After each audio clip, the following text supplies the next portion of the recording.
आई थी। अब यहाँ पर अल्लाह रब्बुल आलमीन फिर अपने इनामात और एहसानात का ज़िक्र फरमा रहे हैं कि ए बनी इसराइल, मेरे उन एहसानात को याद करो। मैंने बताया था कि बनी इसराइल जो है, इसराइल ये याकूब अलैहिस्सलाम का लक़ब है और इसका माना है अब्दुल्लाह, अल्लाह का बंदा। तो बनी इसराइल पर अल्लाह ने बेशुमार एहसानात किए, ज़ाहिरी भी और बातिनी भी। तकरीबन 4000 पैगंबर बनी इसराइल में मबूस हुए हैं। तो किसी कौम में एक पैगंबर भी आ जाए तो उसका सर फ़ख्र से ऊंचा हो जाता है। तो 4000 पैगंबर आए हैं और अल्लाह ने उस वक़्त के हिसाब से इनको तमाम आलमीन पर फ़जीलत बख्शी थी। तमाम दुनिया जहान पर बनी इसराइल को अल्लाह ने फ़जीलत अता फ़रमाई थी। तो अल्लाह फरमा रहे हैं मेरे उन एहसानात को याद करो और ये कि मैंने तुम्हें तमाम जहानों पर फ़जीलत बख्शी है। और फरमाया वत्तकू यौमन ला तजज़ी नफ्सुन अन नफ्सिन शैआ, उस दिन से डरो जब कोई किसी के कुछ भी काम ना आएगा। और वला युक़बलु मिन्हा शफ़ाअ, न किसी की सिफारिश मंजूर की जाएगी। और वला युख़ज़ु मिन्हा अदलुन, न किसी तरह का कोई फ़िदिया और बदला कबूल किया जाएगा। वला हुम युनसरून, और किसी तरह भी किसी की कुछ मदद नहीं की जाएगी। लेकिन दुनिया में भी एक कानून है, दुनिया में एक ज़ाब्ता है कि जब कोई मुजरिम गिरफ़्तार होता है तो 4 तरीक़े होते हैं उसके छुड़ाने के। एक तो ये कि कोई उसका ज़ामिन बन जाए, उसकी ज़मानत ले ले कि भाई मैं इसे भागने नहीं दूंगा, और कुछ रकम वग़ैरह दे के उसको छुड़ा ले। दूसरा ये कि कोई उसकी सिफारिश करे तो उसको सिफारिश की वजह से छोड़ दिया जाता है। तीसरा ये कि वो जुर्माना अदा करे, जुर्माना देकर रिहाई पाले। और चौथा ज़रिया ये होता है कि अगर ये ताकतवर हैं तो ये हल्ला बोल देते हैं और फिर हल्ला बोलने के नतीजे में जो है ये रिहा हो जाते हैं, भाग जाते हैं। तो अल्लाह फरमा रहे हैं उस दिन से डरो, यानी क़यामत के दिन से डरो कि वो ऐसा दिन होगा कि वहाँ पर कोई किसी के काम नहीं आएगा। मतलब वहाँ ज़मानत जो है वो कबूल नहीं की जाएगी, ज़मानत नहीं चलेगी, वहाँ किसी की सिफारिश नहीं चलेगी, वहाँ कोई जो है ये नहीं कि तुम जो है बदला देकर कोई फ़िदिया वग़ैरह देकर अपने आप को छुड़ा लो, माफ़ करा लो, वहाँ ये भी नहीं चलेगा। और वहाँ तुम्हारी कोई मदद भी नहीं कर सकता, कोई हल्ला भी नहीं बोल सकता। अल्लाह रब्बुल आलमीन के सामने किसकी मजाल है कि कोई जो है वो इस तरह करे।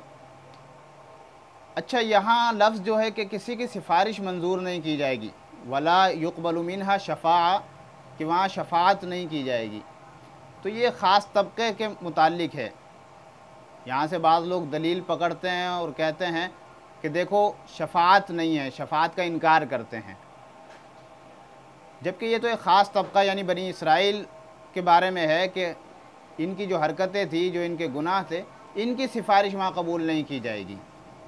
वरना अल्लाह रब्बुल आलमीन की इजाज़त से जिन जिन को इजाज़त होगी वो सिफारिश करेंगे तो उनकी सिफारिश को कबूल किया जाएगा। मंज़ल्लज़ी यशफ़अउ इंदहु इल्ला बिइज़्नी, कि वहाँ किसी की सिफारिश नहीं चलेगी मगर जिसको अल्लाह की इजाज़त होगी। रिवायात में आता है ना कि क़यामत के दिन जब नफ्सा नफ्सी का आलम होगा तो लोग आदम अलैहिस्सलाम के पास जाएंगे और आदम अलैहिस्सलाम से जाकर अर्ज़ करेंगे कि आप तो अबुल बशर हैं, अल्लाह के नबी हैं, अबुल बशर हैं, इंसानियत के बाप हैं, आप अल्लाह से हमारी सिफारिश करें। तो आदम अलैहिस्सलाम कहेंगे कि मैंने चूँकि अल्लाह रब्बुल आलमीन के एक हुक्म की जो है भूले से मैंने मतलब मुझसे गलती हो गई, मैंने वो फल खा लिया था जिससे अल्लाह ने मुझे मना किया था, तो लिहाजा मैं आज सिफारिश नहीं कर सकता। आप इब्राहीम अलैहिस्सलाम के पास चले जाओ। लोग इब्राहीम अलैहिस्सलाम के पास आएंगे कि आप तो जो है अल्लाह के खलील हैं, आप हमारी सिफारिश कीजिए। तो हज़रत इब्राहीम अलैहिस्सलाम फरमाएंगे कि मैंने अपने मुशरिक बाप के लिए दुआए मग़फ़िरत की थी, लिहाजा आज मैं अल्लाह के सामने सिफारिश नहीं कर सकता। तुम जो है मूसा अलैहिस्सलाम के पास चले जाओ। मूसा अलैहिस्सलाम के पास आएंगे, मूसा अलैहिस्सलाम ईसा अलैहिस्सलाम के पास भेजेंगे और ईसा अलैहिस्सलाम फरमाएंगे कि आज अगर कोई सिफारिश कर सकता है तो वो एक ही हस्ती है जिसे जनाब मुहम्मदुर रसूलुल्लाह सल्लल्लाहु अलैहि वसल्लम कहा जाता है। तो सब लोग इमामुल अंबिया सल्लल्लाहु अलैहि वसल्लम के पास आएंगे और आप सल्लल्लाहु अलैहि वसल्लम फरमाते हैं کہ میں ایک سجدے میں گر جاؤں گا اور اللہ کی ایسی حمد بیان کروں گا کہ آج تک کسی نے ایسی حمد بیان نہیں کی ہوگی۔ تو اللہ فرمائیں گے ارفع رأسک یا محمد، اے میرے محبوب، اے میرے پیغمبر، اے محمد صلی اللہ علیہ وسلم، اپنا سر اٹھائیے، ارفع رأسک یا محمد، کہ آپ اپنا سر اٹھائیے اور آپ سفارش کیجئے، آپ کی سفارش کو قبول کیا جائے گا، آپ مانگیے، جو آپ مانگیں گے عطا کیا جائے گا۔ تو اللہ کے نبی صلی اللہ علیہ وسلم کی شفاعت کو قبول کیا جائے گا، شفاعت صغریٰ بھی اور شفاعت کبریٰ بھی۔ اسی طرح نومولود بچوں کے بارے میں آتا ہے، جو چھوٹے بچے بچپن میں ہی فوت ہو جائیں، کسی کے اگر 2-3 بچے فوت ہو جائیں، شیر خوارگی کی حالت میں، دودھ پینے کی حالت میں بچے فوت ہو جائیں اور اس پر والدین صبر کریں، صبر بھی شرط ہے، واویلا نہ کریں، بے صبری نہ دکھائیں، اگر اس پر وہ والدین صبر کریں تو یہ بچے قیامت کے دن جھگڑیں گے، اللہ سے جھگڑا کریں گے کہ یا اللہ ہمارے والدین کو جنت میں بھیجیے، تو اللہ ان کی سفارش کو قبول کریں گے اور جنت میں بھیج دیں گے۔ اسی طرح سفارش کے بارے میں، حافظ قرآن کے بارے میں بھی اللہ کے نبی صلی اللہ علیہ وسلم نے فرمایا کہ حافظ جو ہے 10 آدمیوں کی سفارش کرے گا، ایسے 10 آدمیوں کی جو اس کے خاندان میں جن پر جہنم واجب ہو چکی ہوگی، تو یہ اس کی سفارش قبول کی جائے گی اور وہ 10 آدمیوں کو جنت میں لے کے جائے گا۔ تو معتزلہ ایک فرقہ تھا اس دور میں جو شفاعت کا انکار کرتا تھا اس آیت سے کہ بھئی وہاں سفارش قبول نہیں کی جائے گی، جبکہ یہ خاص طبقے کے بارے میں ہے۔ آگے اللہ رب العالمین ایک بڑا احسان یاد دلا رہے ہیں بنی اسرائیل کو، فرمایا وَإِذْ نَجَّيْنَاكُم مِّنْ آلِ فِرْعَوْنَ يَسُومُونَكُمْ سُوءَ الْعَذَابِ يُذَبِّحُونَ أَبْنَاءَكُمْ وَيَسْتَحْيُونَ نِسَاءَكُمْ وَفِي ذَلِكُمْ بَلَاءٌ مِّن رَّبِّكُمْ عَظِيمٌ۔ فرمایا ہمارے ان احسانات کو یاد کرو جب ہم نے تم کو قوم فرعون سے خلاصی بخشی تھی، فرعون سے تمہارا جو ہے نجات دی تھی ہم نے، وہ تمہیں برا عذاب چکاتے تھے، کیا کرتے تھے؟ اچھا فرعون جو ہے، فرعون یہ مصر کے بادشاہوں کا لقب تھا۔ یوسف علیہ السلام کے زمانے میں جو فرعون تھا اس کا نام تھا ریان بن ولید رحمۃ اللہ علیہ، یہ بڑا اچھا بادشاہ تھا، اس نے اپنی خوشی سے حکومت چھوڑ دی تھی اور یوسف علیہ السلام کے سپرد کر دی تھی۔ بھائی کرسی چھوڑنا کوئی آسان نہیں ہے، سیاستدان جب کرسی سے نیچے ہوتا ہے تو وہ ایسے تڑپتا ہے جیسے مچھلی پانی سے نکل کر تڑپتی ہے۔ دیکھو نا، کوئی لانگ مارچ کے جو ہے وہ دھمکیاں دیتا ہے، کوئی کہتا ہے مجھے کیوں نکالا۔ یہ سیاستدان جب تک کرسی میں اقتدار میں ہوتے ہیں تو یہ سکون سے ہوتے ہیں، لیکن جیسے ہی اقتدار ان سے چھن جاتا ہے، کرسی ان سے چھن جاتی ہے تو انہیں سکون نہیں ملتا۔ یہ ایک نشہ ہے، اقتدار کا نشہ، یہ بڑا ایک نشہ ہے۔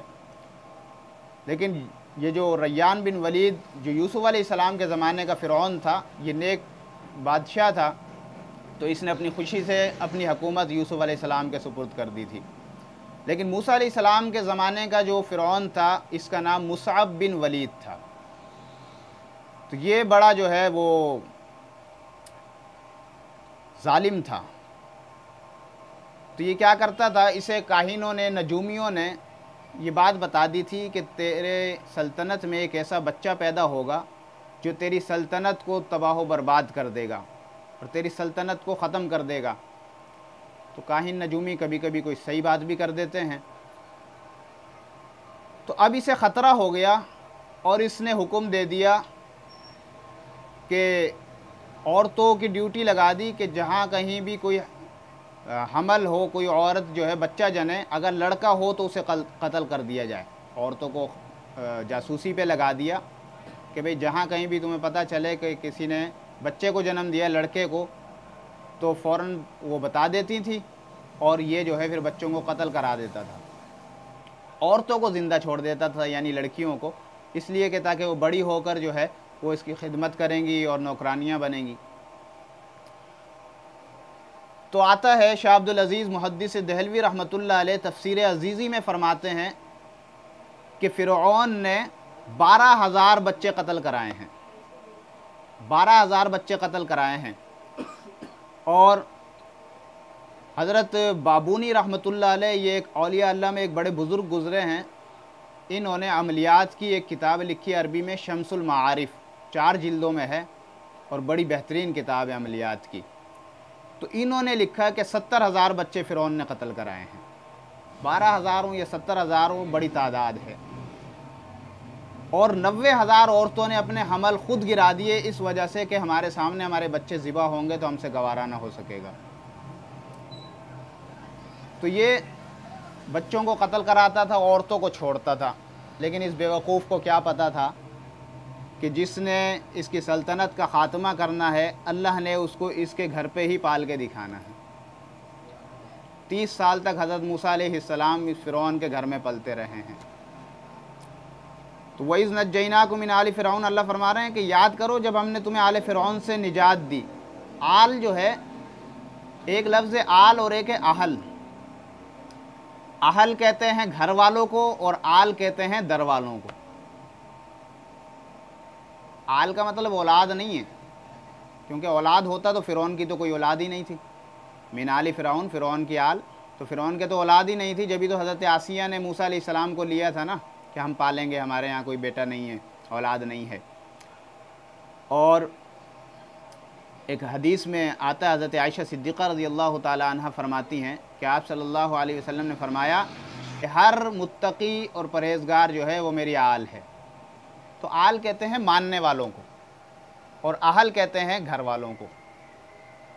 تو اہل سے مراد حضور صلی اللہ علیہ وسلم کے اہل بیت ہیں اور آل سے مراد حضور صلی اللہ علیہ وسلم کے صحابہ ہیں۔ تو اس نے بھائی بچوں کو قتل کرانا شروع کر دیا۔ اکبر بادشاہ کہہ رہا ہوں، اکبر الہ آبادی یہ ایک بڑا شاعر گزرے ہیں، طنز نگار شاعر تھے۔ طنز میں ایسی ایسی بات سمجھا دیا کرتے تھے شاعری میں۔ تو وہ کہتے ہیں کہ یوں قتل میں بچوں کے وہ بدنام نہ ہوتا، افسوس کہ فرعون کو کالج کی نہ سوجی۔ یعنی اگر فرعون جو ہے وہ بچوں کو زندہ رہنے دیتا اور کوئی کالج بنوا دیتا نا، تو کالج میں جا کے ان کی ذہنیت ایسی خراب کروا دیتا تو اسے قتل کرنے کی ضرورت نہیں پڑتی۔ کیونکہ بھائی بہت کم لوگ ایسے ہیں جو دنیاوی تعلیم کے ساتھ دینی تعلیم بھی حاصل کرتے ہیں، وہ تو فتنوں سے بچ جاتے ہیں، لیکن جو صرف کالج یونیورسٹیوں میں پڑھتے ہیں پھر وہ جو ہے وہ لبرل اور سیکولر ذہنیت کے لوگ بنتے ہیں، اور پھر وہ دین پر اعتراضات کرتے ہیں، علماء پر اعتراضات کرتے ہیں۔ تو اکبر الہ آبادی مرحوم نے کیا کہا کہ یوں قتل میں بچوں کے وہ بدنام نہ ہوتا، افسوس کہ فرعون کو کالج کی نہ سوجی۔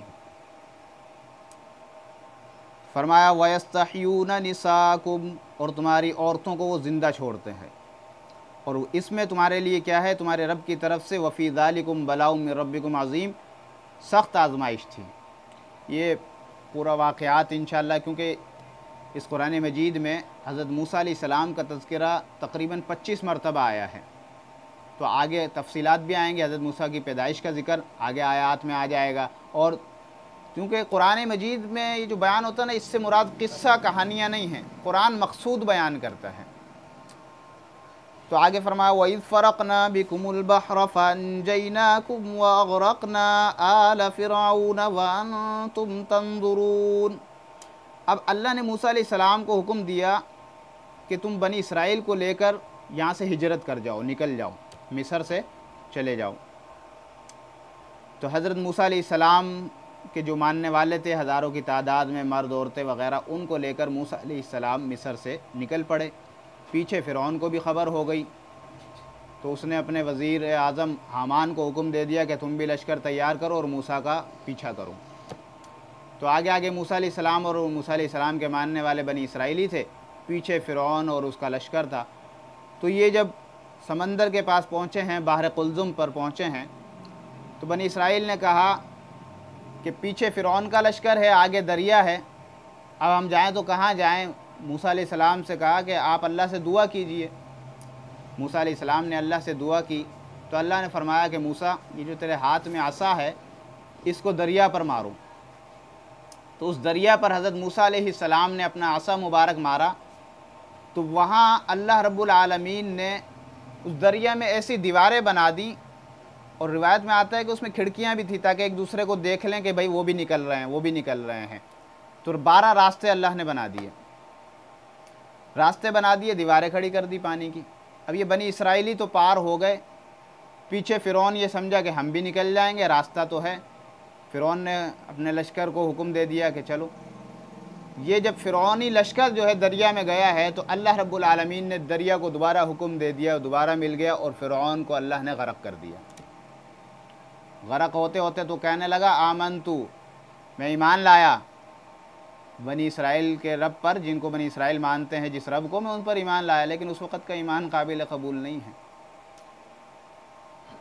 तो फरमाया कि हमने फ़िरौन की कौम को गरक कर दिया और तुम देख ही तो रहे थे। फरमाया वइज़ वअदना मूसा 40 लैला, और फिर हमने मूसा अलैहिस्सलाम से 40 रात का वादा किया। ये जब फ़िरौन से निजात हो गई और सब कुछ हो गया तो बनी इसराइल ने मूसा अलैहिस्सलाम से मुतालबा किया कि हमारे लिए कोई शरीयत, कोई कानून होना चाहिए जिस पर हम अमल करें। तो अल्लाह रब्बुल आलमीन ने मूसा अलैहिस्सलाम को कोहे तूर पर बुला लिया 40 रातों के लिए। पहले 30 रातें थी, फिर अल्लाह ने 10 और बढ़ा दी और 40 कर दी। तो फरमाया जब हमने मूसा अलैहिस्सलाम से 40 रात का वादा किया, और इसमें बड़ी एक हिकमत है, रिवायत में आता है अल्लाह के नबी सल्लल्लाहु अलैहि वसल्लम ने फरमाया कि जो शख्स 40 दिन तक तकबीर ऊला के साथ नमाज पढ़ता है तो अल्लाह रब्बुल आलमीन उसके लिए 2 खुशखबरियाँ अता फरमाते हैं, एक जहन्नुम से निजात की और एक निफाक से निजात की। यानी वो शख्स जहन्नुम से भी बरी हो जाता है और मुनाफ़क़त से भी बरी हो जाता है 40 दिन में। ये हिकमत है कि 40 दिन तक मुसलसल जो अमल किया जाए ना, उसमें अल्लाह रब्बुल आलमीन बरकत रखते हैं, और वो जो है एक कैफियत को तब्दील करने वाला अमल होता है जो 40 दिन तक मुसलसल किया जाए। तो अल्लाह ने मूसा अलैहिस्सलाम को बुला लिया कोहे तूर पर। अब मूसा अलैहिस्सलाम तो कोहे तूर पर चले गए, पीछे क्या किया है इन्होंने कि तुमने सुम्मा इत्तख़ज़्तुमुल इज्ला मिन बादिही व अंतुम ज़ालिमून, उनके पीछे तुमने बछड़े को माबूद बना लिया और तुम जुल्म कर रहे थे। मूसा अलैहिस्सलाम के ज़माने में एक और मूसा था, उसका नाम था मूसा बिन ज़फ़र। ये सामरा कबीले से ताल्लुक़ रखता था, जिसे सामरी जादूगर के नाम से लोग जानते हैं, तो इसका नाम भी मूसा था। तो मूसा अलैहिस्सलाम तो कोहे तूर पर चले गए, पीछे हारून अलैहिस्सलाम जो इनके बड़े भाई थे उनको नाइब बना गए। अब यहाँ पर उसने क्या किया, सोने चांदी जेवरात लेकर उसका एक बछड़ा तैयार किया, और उस बछड़े में वो मट्टी जो उसने हज़रत जिब्राइल के घोड़े के कदमों से उठाई थी, वो मट्टी उसमें फेंकी है, तो उस पर टी टी की आवाज़ें आने लगी। तो इसने बनी इसराइलियों को, कौम वालों को कहा कि भाई देखो, ये हमारा माबूद है, ये हमारा रब है, तो तुम इसकी इबादत करो, इसको पूजो। अब इन्होंने क्या करा, बछड़े को माबूद बना लिया, बछड़े को मौला बना लिया और बछड़े की पूजा करने लग गए।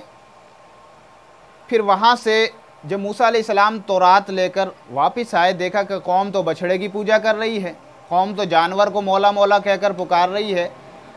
तो मूसा अलैहिस्सलाम को गुस्सा आया और हारून अलैहिस्सलाम के पास पहुँचे।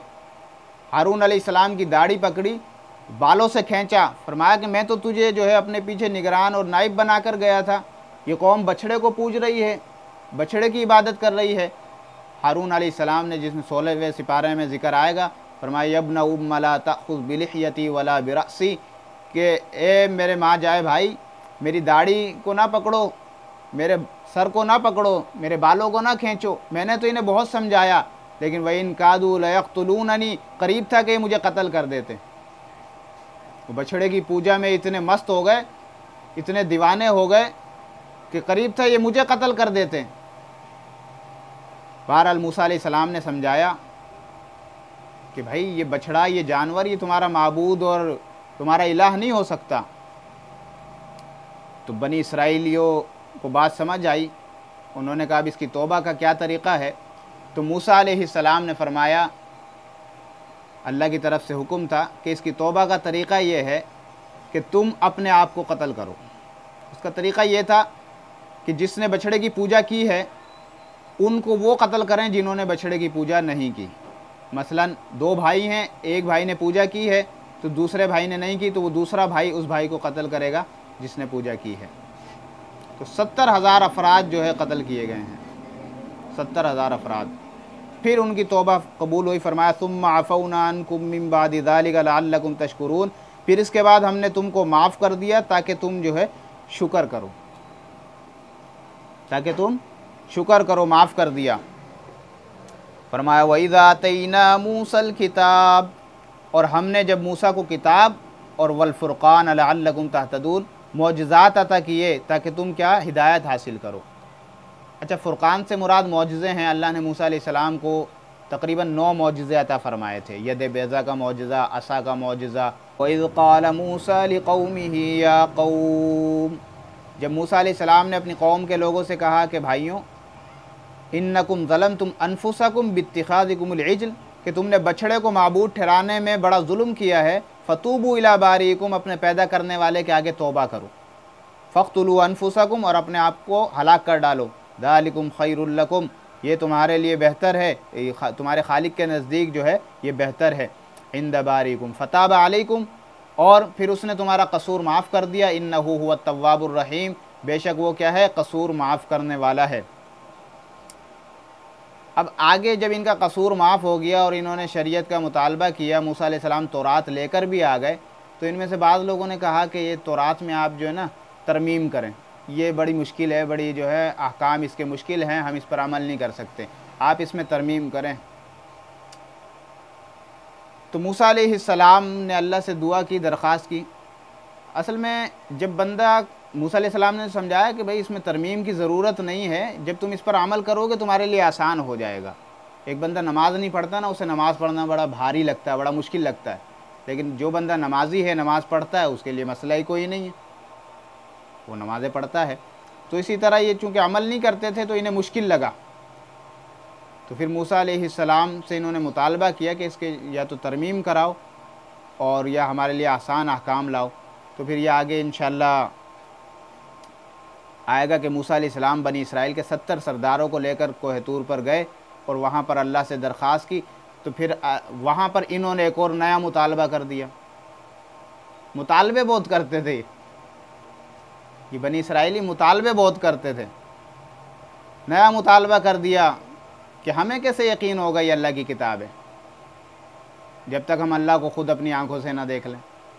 इस पर इंशाअल्लाह, चूँकि वक्त ज़्यादा हो रहा है, तो इस पर इंशाअल्लाह अगले हफ्ते मैं बात करूँगा, दर्स होगा अगली आयत का कि मूसा अलैहिस्सलाम से जब इन्होंने मुतालबा किया तो फिर इनके साथ आगे क्या हुआ, और फिर अल्लाह का दीदार है, ये भी एक मसला है कि अल्लाह का दीदार मुमकिन भी है या नहीं है। तो आगे इंशाअल्लाह इस पर बात होगी। अल्लाह ताला समझ अमल की तौफ़ीक़ नसीब फ़रमाए।